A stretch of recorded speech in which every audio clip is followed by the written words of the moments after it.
Hey guys, next up we got Warlock. This is a very well known hero from the past, Dota 1 especially, right? You would see him come to the fight and then cast his ult, that being a big green infernal, doing a lot of impact damage, immolation hour, and then the normal physical attack damage, right? And in that version of the game you would go for something like Scepter and Refresher without even thinking much about it. You would just go for that. Here though, when I keep this in the backpack, here you do get the second infernal, but to start with, they're not as strong as in that version of the game. And the second one gets the second you get the scepter, they both get their stats reduced. Bounty also gets reduced. You don't care that much about bounty, but the stats kinda it's not like a small stat reduction. It's actually pretty decent reduction, right? So you're not doing all of that. You're pretty much just almost paying for another short stun spell that has an AoE impact. Golems are not that crazy here. They kind of can become crazy if you also have refresher. When it's 4 of them, it's 4 of any type of creature is gonna do a lot of damage. But Warlock is not somebody. It's a post 5 hero. You do not farm anyways the whole game. You're gonna be dying a lot, as this hero does have almost any protection to save him or something like that. It's Warlock is always on the menu. You're even gonna be jumped first. You're so easy to kill, and they usually wanna get you before you can cast your ult anyway. So you'll always be a target. You'll probably die a lot, and just his spells as they are. Unless you got Shard, which also costs money, which is not that easy to get because you also need some other stuff. Fatal Bonds, maybe with the Shard you can clear waves kinda, but it's not somebody like other supports. Maybe where you can just leave him, take a couple of waves, get some extra cast, try to make something like this. It's just too big of an investment, and it leaves you with nothing else really. If you get jumped and you die before even casting these, because you don't have any of these, you cannot cast any heals on your teammates, you cannot cast Fatal Bonds, you cannot cast Slow, and not even ult, right? Because you're probably just gonna end up dead. So all that being said, we're just gonna take a look at the normal items. This is kind of beyond that.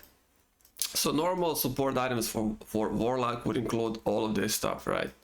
And only then, if you kind of cover with all of this, then you would think about something like Scepter and then something like Refresher, but the game's probably not going to go that long. Also Go Scepter, you always want to get all of these before you dive into stuff like this, these two, right? This all makes so much more sense, and I'll explain why. So I personally like going on the lane with Soul Ring. As you can see, even on level 1, this is 120 mana, and this is 110. This is just first level. So if you want to cast both of these, let's say you need maybe an early heal, or maybe you want to harass with Fatal Bond, it's gonna take all of your mana pool almost immediately. Maybe you get one more cast, one more spell, but that's gonna be it. And then you're stuck. You gotta buy mangoes, you gotta buy clarities, especially if you're on the lane with a kind of a weaker type of carry. And then the enemy team also gets to be somebody who can super harass both of you, and then you're low health, you can't even heal yourself, you can't heal the carry. Money is also low, you're not supposed to last hit, but then also your carry is having trouble farming. It can be a lot messy there. So I just kind of like taking Soul Ring for Warlock, and whenever I need to cast a heal or whenever I need to cast the Fatal Bonds, I don't have to think about it. I just wait for my Soul Ring. I kind of play more in the back if I don't need to harass that much and pull enemy attention on me. If I don't need to pull it that much on me, I just save my health as much as I can. I use tangles for myself, and then always use Soul Ring and heal on the other hero in my lane, right? And it kind of guarantees me that I'll always have a heal from my carry even if I die, because I can press Soul Ring even if I have 20 HP, if I have 5 HP, I can still press this and get the heal off on somebody else, even as I'm about to die, right? That's why I like this. Not a lot of people make it. A lot of people forget this even exists. It takes money, of course, from some other items that you could immediately jump into, maybe like Holy Locket or going towards any of these. But the stats also, strengthened armor is pretty nice, so I just kind of get this for my lane, right? Get a couple of tangos, maybe healing salve and then heal myself if I need and save the heals for the carry. You know, you'll almost always be with the carry. You should be with the carrier post 5, right? So yeah, so that's why Soul Ring. But let's just put it on the ground, right? Let's put something else. So the next serious item, or the first serious item that I usually like is Holy Locket. Now this is a hero that heals, and with the shard this becomes like a super nice heal. It becomes AoE, and if let's say somebody's here, let's say like a couple of allied heroes, if I cast it here with a shard, let's just actually get it. So you can see the circle is pretty big. It also affects enemy heroes. So anybody who's in the circle, let's say there's a fight going on between my side and Tides.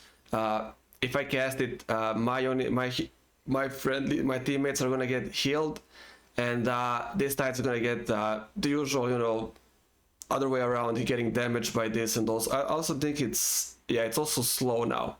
So it also slows them, deals the damage, and then on your units buffs their movement speed and heals them. So shard is super crazy. One of the best shards in the game, probably, considering how much more powerful this becomes from a single target to a big AoE.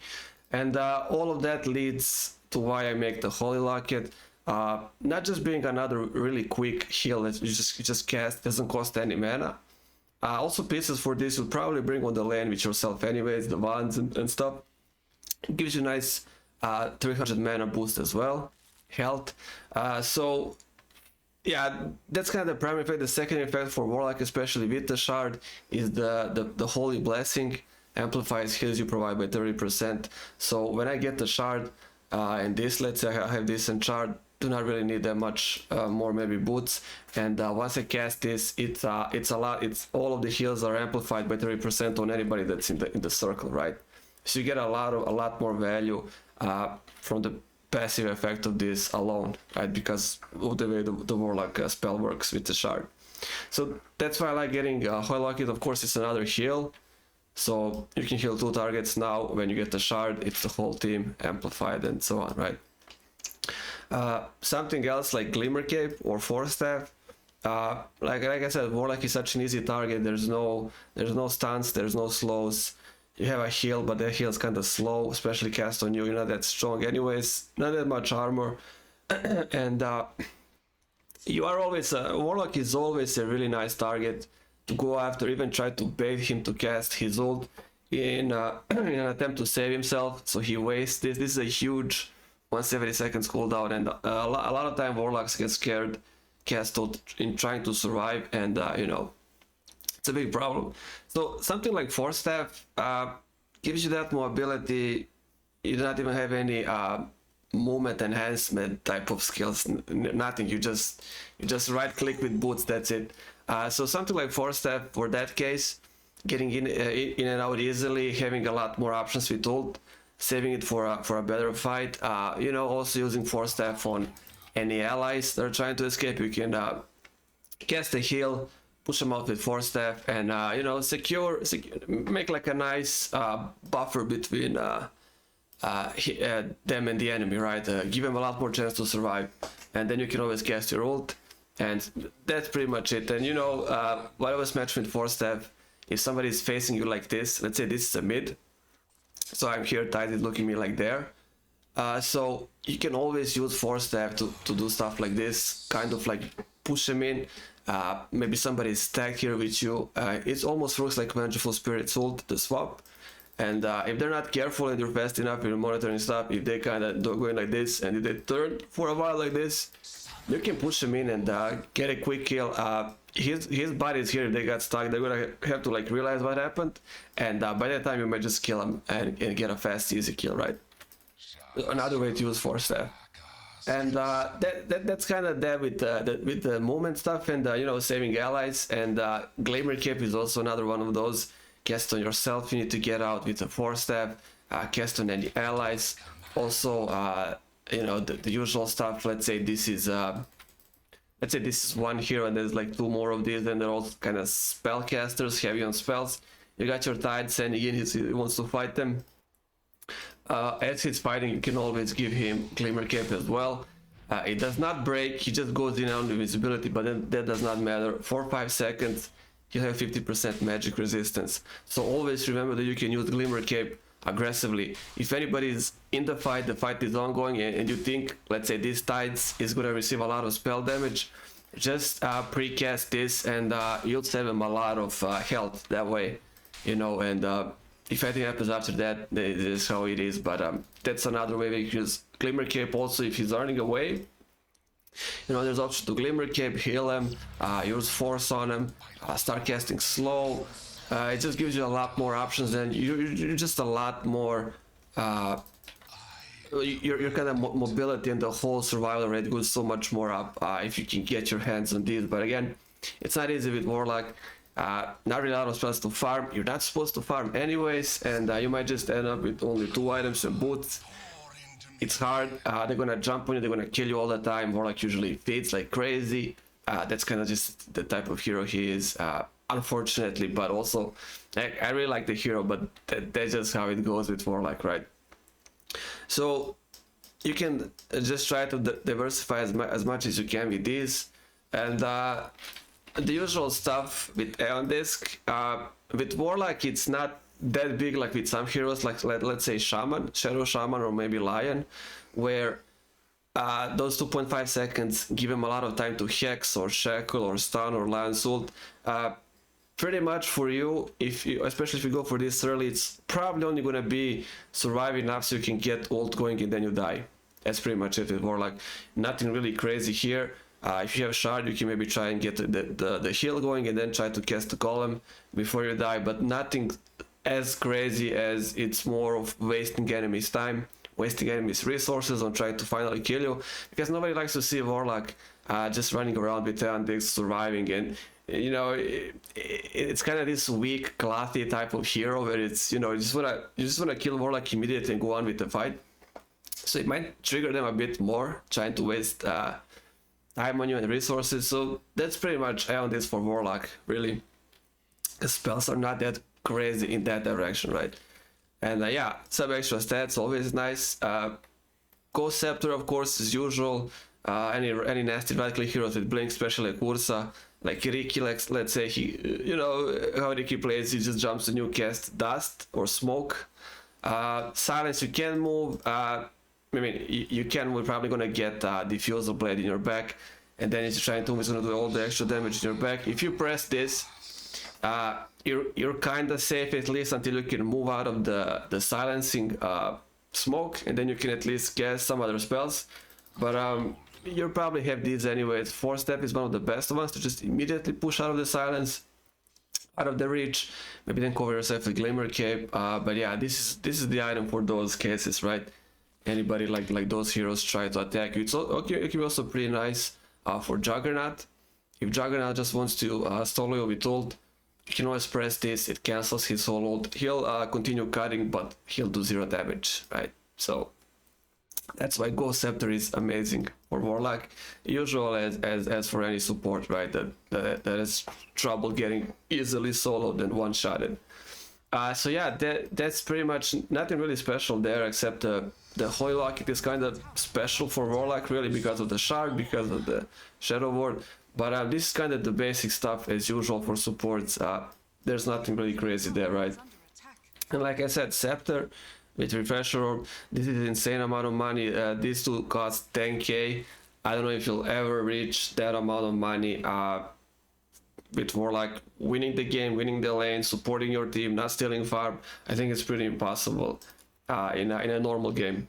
But you know, there's all kinds of games, right? So you can pull it off. But you can also just go and test it out with Scepter. You don't have to go crazy and then going into this. You can just you know, maybe go for Scepter last if there's time, if the game goes that long. You know, if you don't need Scepter, although you almost always need it. But this can be your Scepter slot, and then you can try something like this. But I mean, you'll see it's not that crazy with all. This is not Dota 1. In Dota 1 you get Scepter, when they spawn they got full stats, there's no reduction. And in Dota 1 there's also a lot less spell protection in build by default on heroes. So they really destroy heroes right there. But this is a completely different game now. So yeah, golems. There's one nice combo with golems that you can do if nobody needs immediate cast of heal or fatal bonds. Maybe it's maybe just two heroes and maybe even pre-casted fatal bonds. Let's say maybe there's like another hero close by. Maybe just do this, and now when you cast ult, you can immediately start casting slow. So that's a nice combo to kinda immediately, as the Infernal is falling down, you already start to cast the slow. This guy hits, stuns them, and then the slow is gonna take some time. It's gonna be hard for them to move out. If they don't got any tools, right? Nothing like this, or nobody to save them, or nobody to interrupt you casting this stuff. That's one way to really keep him in the fight on the spot, if you can pull it off. You know, maybe they want to get out quickly. Maybe there's a nasty, you know, maybe there's Bristleback on your side, really just roaming around and trying to kill him, and you always want to move away as far as you can from Bristleback. Unless you can kill him on the spot, you just want to move away, especially as supports. So that's kind of way to keep, you know, any hero in the vicinity of your nasty teammates, and just, you know, try to get the kill. As you can see, it becomes pretty difficult to move, and this is level 1 only. So this is on level 1, and it's pretty bad for them to move. It also stays 3 seconds after it vanishes, so 3 seconds extended movement slow even after this expires. So one way to kind of combo it with ult if you want, if you're safe. I mean, you can always cast it and then hide in Glimmer Cape. You can try that stuff also, but it's not something you really see. But I mean, it also works similar like Shadow Shaman with Shackles. You can shackle and then disappear. With Witch Doctor, you can ult and then also disappear. So Warlock is the same. You can cast and then immediately hide. If you feel like maybe somebody's here but they can't really see you and you want to get interrupted, that's also one way. But yeah, that's pretty much it with Warlock.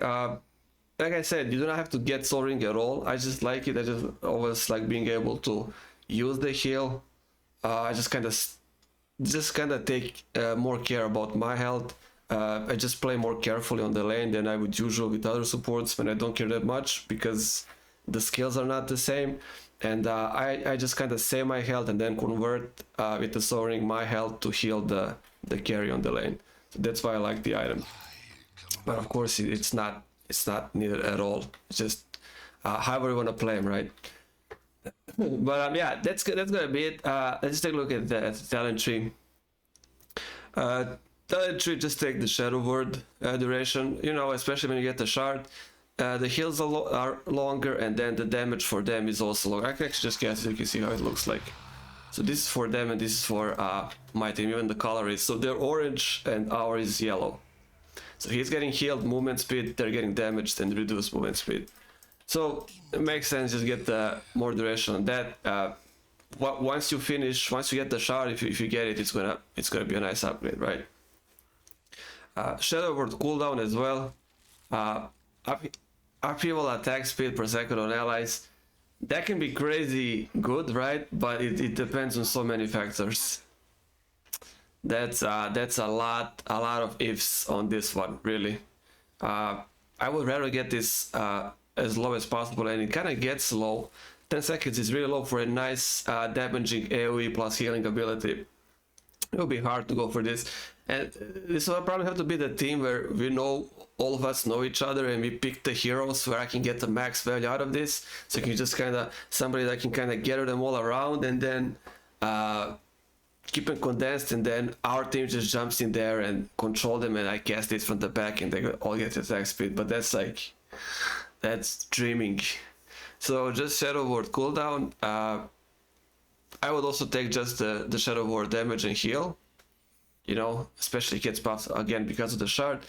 Golem on death is also fine, but Golem again is not crazy here as it's crazy in Dota 1. It's just, that's not the same. If it was the old Golem, maybe I would think about it if it was something else here. But if you take the cooldown, just take the buff, it makes all the sense. Warlock is all about this spell anyways, especially when it's AoE. So in my case, I would take the left one. And let's see the last one. Magic resistance or chaotic offer. This depends pretty much. This is the one that really depends on the enemy team. Are they like more physical damage oriented you know, especially with the mid. Is mid somebody like Sniper or Draw Ranger, or is mid somebody like Queen of Pain or Storm Spirit or Sky Rat, you know, stuff like that. If it's something like that and their support is kind of towards ints as well, it's just better to take magic resistance. If not, if their support is not so spell heavy, their mid is not spell heavy, take the armor. It's just the normal logic. Who's on the other side? More physical damage, take the armor. More spell damage, take the magic resistance. You know, so it doesn't get useless on each side. Because why would you take armor against spellcasters, right? Nukers. So yeah, that's pretty much what the last one. You just take the look at the enemy team and decide. And yeah, that's gonna be Warlock. Nothing really else to add.